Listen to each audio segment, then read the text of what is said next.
Every year, Americans devour billions of avocados, sliced, mashed, blended into a national obsession. But the fruit they can't stop eating was invented in America, and America can barely grow it. Almost everyone comes from a single volcanic region in Mexico, the only place on Earth it fruits year-round, then pours into vast packing houses built for one customer: America. Behind every avocado is a fruit full of secrets, trees grown as exact clones, and fruit engineered to refuse to ripen until a programmed room wakes it up. It's the avocado America invented but stopped growing, and today, a single region abroad holds an entire country's guacamole in its hands. Nearly every Hass avocado in the world can be traced back to a single tree. In 1926, a California mailman named Rudolph Hass planted an avocado tree in his backyard and accidentally created the most popular avocado variety in history. By 1935, he had patented the tree, helping California become the center of America's avocado industry for decades. Another reason was that Mexican avocados had been banned from entering the United States since 1914 over pest concerns. But in 1997, that ban was lifted, and Mexico began taking over the American avocado market. To understand why Mexico became so dominant, we have to start with the land where these avocado trees grow.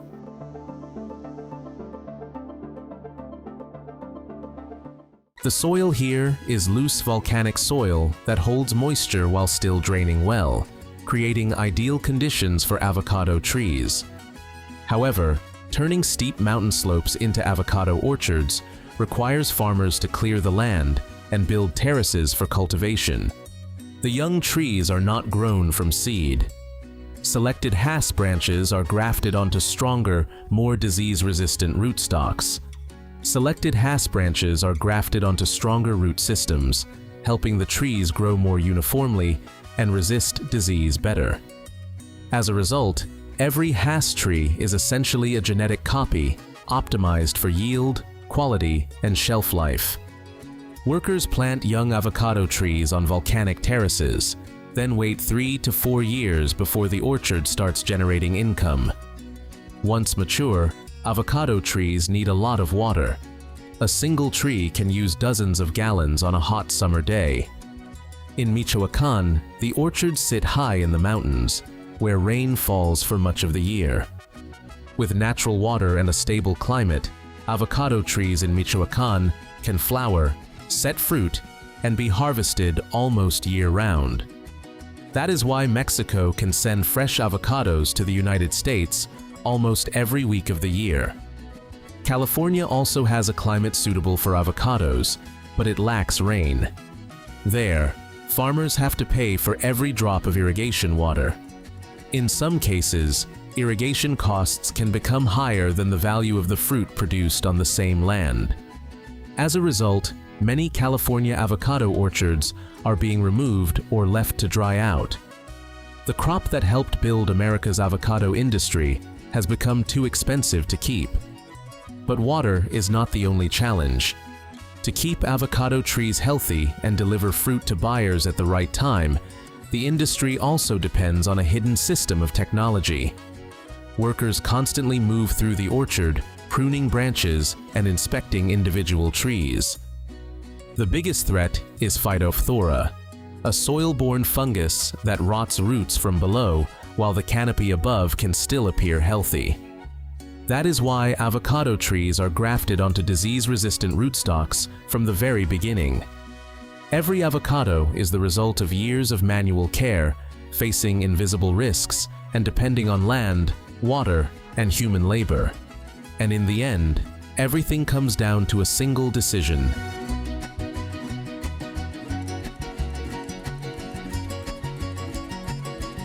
Harvest is the critical moment after years of investment. Avocados do not ripen on the tree. They are picked while still hard and only soften after harvest. Growers do not rely on skin color to determine harvest timing. Instead, they use the oil content inside the fruit. Pick too early, and the avocados are bland and low in oil. Pick too late, and they may fall or spoil. And when the time comes, workers still harvest them by hand, using long poles or clippers to carefully cut each avocado from the tree. Workers must identify and pick only the avocados that are ready for harvest, while next season's fruit is still growing on the same branches.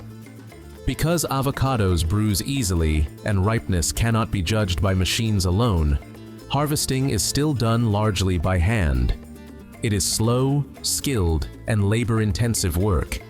One reason the industry depends heavily on a large and affordable workforce.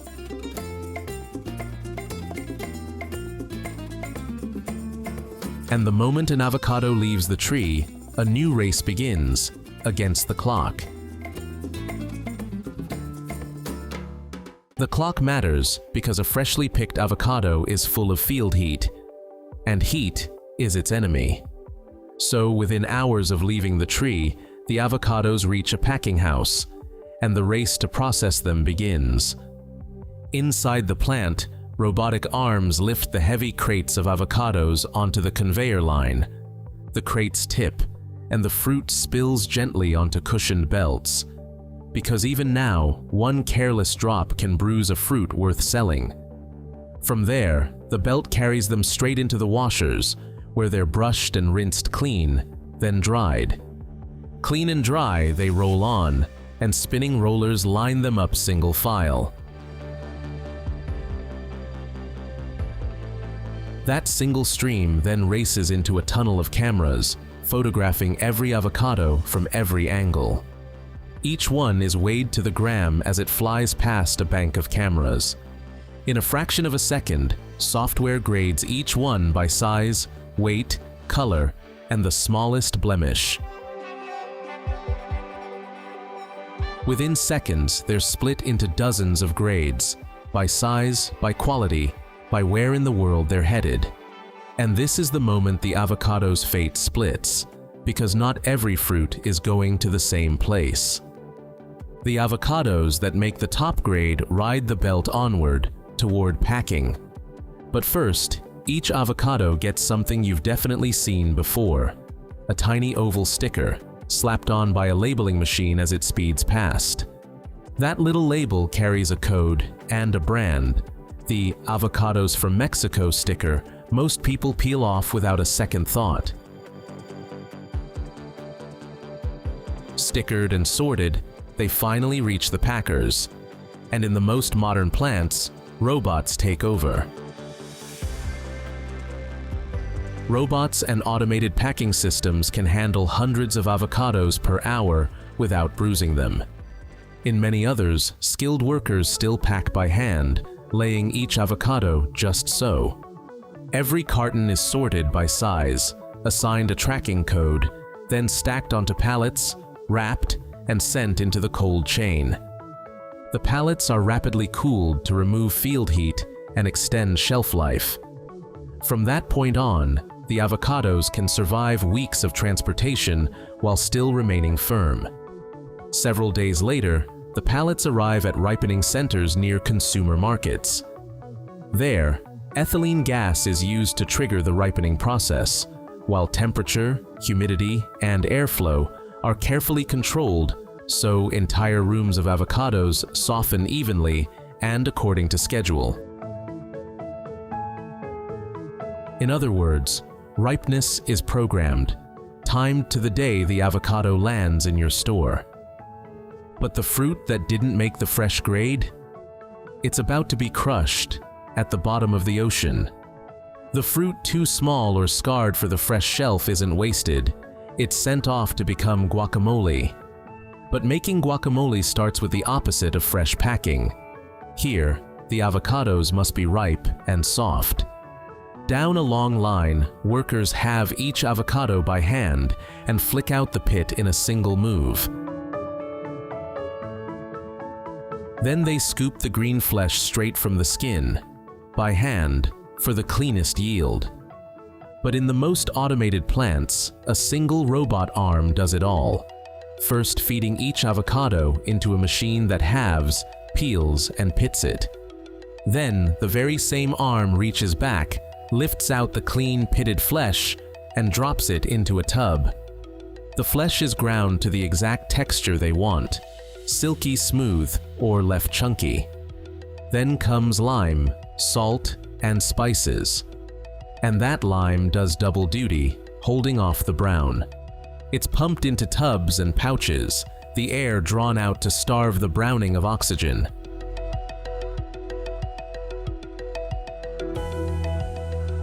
Even after being sealed, fresh avocado products can spoil within days. To extend shelf life, the sealed containers are loaded into a giant steel chamber filled with water. There, pressure is raised to an extreme level, around 87,000 pounds per square inch, using one of the most unusual food processing systems in the industry. Guacamole is processed using ultra-high pressure, equivalent to taking a container of guacamole to a depth many times deeper than the deepest point in the ocean. The pressure destroys bacteria without using heat, preserving the color, flavor, and nutrients of fresh avocados. At that pressure, every microbe is crushed, but because there's no heat, the color, flavor, and nutrients survive untouched. The avocado industry was one of the pioneers of this technology, and today it forms the foundation of America's large-scale guacamole market, especially during peak consumption events such as the Super Bowl. Even the lowest grade avocados, rejected by both the fresh market and guacamole producers, can still be turned into avocado oil. The flesh is cold pressed and spun in centrifuges, much like olive oil, turning a reject into a high-value bottle. Some avocados are cut and flash frozen within seconds, then packaged as chunks or halves for smoothies and restaurants. That means a single avocado can end up as several different products, each with its own price point. Almost nothing goes to waste. Even the pits and skins are turned into compost or bio-based materials. In reality, much of the value is created long after the avocado has left the orchard. But making products is only half the story. The other half is getting them to the United States, and who controls that process. And it all begins with the code printed on every carton. The code printed on every carton allows an avocado shipment to be traced back to the exact orchard and harvest date. This system exists to meet US requirements.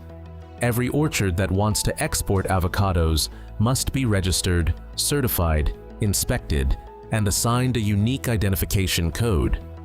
US inspectors also operate in Mexico, checking avocados before they are allowed to cross the border. A single pest detection or regulatory violation can be enough to remove an entire growing region from the US market. The irony is that the same country setting these requirements also depends on Mexico's avocado supply to meet its own demand. Today, more than 80% of US avocado imports come from Mexico, far exceeding any other supplier. Most of that fruit comes from the state of Michoacán, which produces roughly 3/4 of Mexico's avocados. As a result, a large share of America's avocado supply depends on a single growing region. To meet demand, refrigerated trucks move avocados across the border every day, maintaining the cold chain from orchard to market. Meanwhile, Americans consume about 3 times more avocados per person than they did 2 decades ago. Demand peaks during the Super Bowl, when more than 100,000 tons are consumed in a single weekend. As a result, a nationwide eating habit has become increasingly dependent on one state in Mexico. In 2022, a single incident involving a US inspector in Michoacán prompted the United States to temporarily suspend avocado imports from Mexico just before the Super Bowl, exposing how heavily the market depended on a single growing region. In 2025, The threat of a 25% tariff on Mexican imports pushed avocado prices sharply higher ahead of peak consumption season. Yet, despite pressure from border controls or trade policy, the United States still struggled to find any alternative supplier capable of matching Mexico's year-round scale and consistency. That creates a paradox. The United States can exert pressure on the supply chain, yet it also depends on that very same supply chain. And that brings the story back to something even stranger: the avocado that America helped popularize, but still cannot produce in sufficient quantities to meet its own demand. Back in California, where America's avocado industry began, avocado acreage has fallen by more than 1/3 from its peak as drought and rising water costs continue to pressure growers. Each year, more orchards are removed or abandoned, increasing the country's dependence on Mexico. But the volcanic region it depends on is facing pressures of its own. In Michoacán, expanding avocado production has driven the conversion of forest land into orchards, contributing to a significant decline in forest cover over the past several decades. And avocados are thirsty, draining the very streams the region needs to survive a warming climate. And in 2026, a major review of the North American trade deal could reshape this fragile arrangement once again. So the next time you scoop into a bowl of guacamole, remember, it's a fruit America invented, fell in love with, and handed to someone else to grow.